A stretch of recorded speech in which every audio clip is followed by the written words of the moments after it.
Hey, I'm Becky Choi. Welcome back to my channel. I am your postpartum corrective exercise specialist.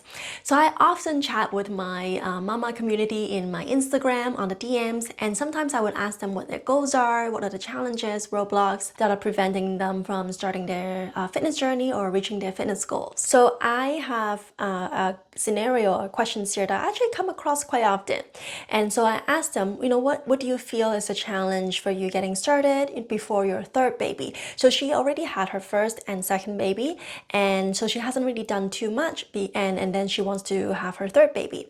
And she say, because I thought if I fix my diastasis before my third baby, then I'll get it again, I'll get diastasis again, and then we'll have to fix it all over again. So I wanted to wait until I'm done having babies before starting. So this is a totally valid thing. I get where she's coming from. If I do it now and then I'm gonna get diastasis recti again, what's the point of starting now? Might as well just wait until I finish having my babies and then I'll get it. This is actually a very similar scenario when I went to see my doctor, and my doctor told me that, oh, you have diastasis recti, you can get a surgery to get it fixed, but if you are wanting to have another baby or more babies, you probably want to have it done having baby first before getting your diastasis recti repaired through the tummy tuck. I'm like, no, I don't want a tummy tuck. That's when I knew that I had diastasis. But it's actually like sort of that encouragement where like, okay, you know what? If you're not done having baby, just wait. You don't need to do anything. That kind of feeling where I'm like, oh, okay, so I just need to wait. Okay, that's fine. The moms are already very busy with motherhood, navigating that day-to-day chores, navigating everything that is throwing at them with adventure.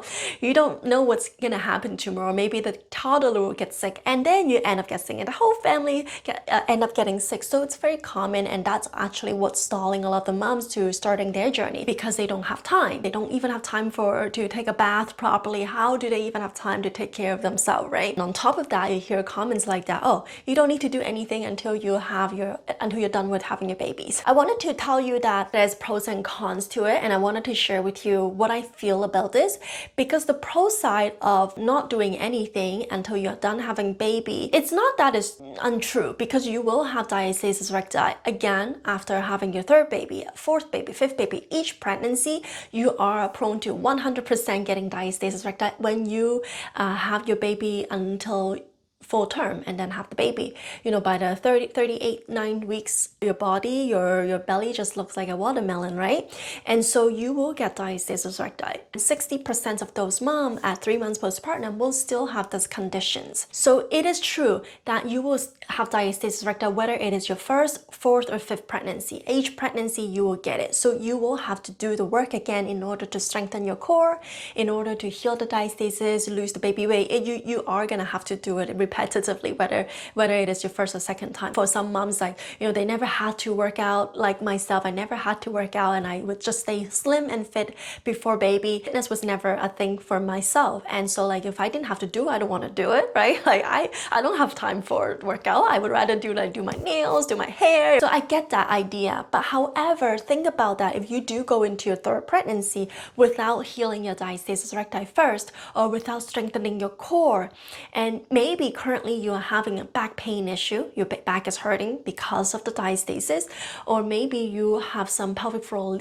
issues where you're feeling that there's pressure down there, you are going to the washroom more frequently, maybe you're not able to empty your urine out or your bowel movement out completely. So there is some pelvic floor weakness, whether it is too tight or too loose. So we do need to, and we should address these issues before you carry another baby, because it does put a toll on our body to carry, to nourish, to grow this human inside our stomach. So that's why it is important. And I think we should be focusing on strengthening our core, getting our health back in place, and not necessarily have to completely heal the diastasis, but at least getting to a point where you're strong enough to walk without back pain, where you're good enough without having to wear a pad on your underwear because you're afraid that you're gonna leak, that you are strengthening your core, that you can carry the baby with one arm. You have two, you can carry both baby with two arms, and then you are able to to do everything outside is coming in your way. Because if you're going into the third pregnancy with a weak core, with a back pain and all those issues, think about how difficult that third pregnancy will be. Pretend there's a scale here, like number 1, this is number 10. 10 out of 10 is like you're in the worst condition. Number 1, no, I'm feeling great, I have no problem. But if you're already here, right, the next pregnancy will only push you up to here. So it's going to be quite difficult on your body. Can you imagine that? Right? Going through the hormonal changes, the rashes that you might be experiencing, the morning sickness. Of course, it's not related to diastasis, but it's just that it will be a lot more difficult for your body. If you're at the 2 or 3 mark where like, okay, you know what? I'm feeling a little tired by the end of the day, but I feel good overall. My energy is there.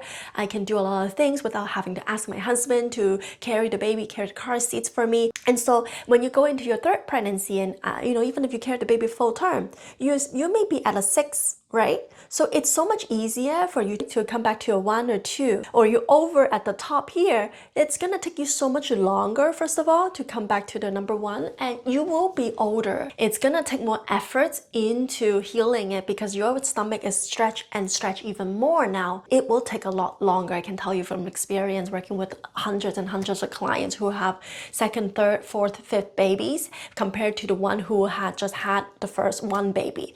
It's a very different ball game, especially when they have not had a chance to heal after the 1st and 2nd. It will take them a lot longer. It's more going to be more frustrated, and because they are not seeing the changes that some other moms might see it very quickly. So it's going to test your patience and effort. And maybe you are really having that 3rd baby right now, like tomorrow, right? There is something that you could do during pregnancy to help you to maintain in a good shape, maybe minimize the severity of the diastasis recti by working on the transverse abdominal muscles, working on your pelvic floor, and maybe wearing some abdominal binder during pregnancy to help you with your back and posture. So, and then learning some of the foundational pieces like breathing and core engagement so that after you deliver, you know exactly what you need to do and you can jump right into breathing exercises. Those are very gentle exercises that is not vigorous, like you have to run around and do up and down. You can do those exercises even when you're lying on the bed breastfeeding or resting. So these would be a good knowledge to have as you step into your subsequent pregnancy. So I think that's all I wanted to show you and kind of give you just that, like, it is important to get fit and get strong into your next pregnancy so that you can come back stronger and faster and quicker, right? That's more efficient than, waiting everything and maybe you don't even know if you're gonna have your 3rd baby, but just kind of waiting game. Then think about if that's just an excuse or if that's what you're truly okay with how you are right now. So, but if you're not okay and if that's an excuse for you, then you can do something now. Awesome. But if you need help, chat with me on Instagram, BeckyJoy_. I want to talk with you, and that's what I do. I coach my clients to get through the humps and low and highs and encourage them and give them that guidance and coaching feedback so that they can get the results quicker, get the flatter tummy, heal inside and outside. Awesome. So good chatting with you. And if you have questions, message me on DM in Instagram, BeckyJoy_, or you could subscribe to this channel and give me a comment down here below. Thank you so much, and I'll talk to you later. Bye.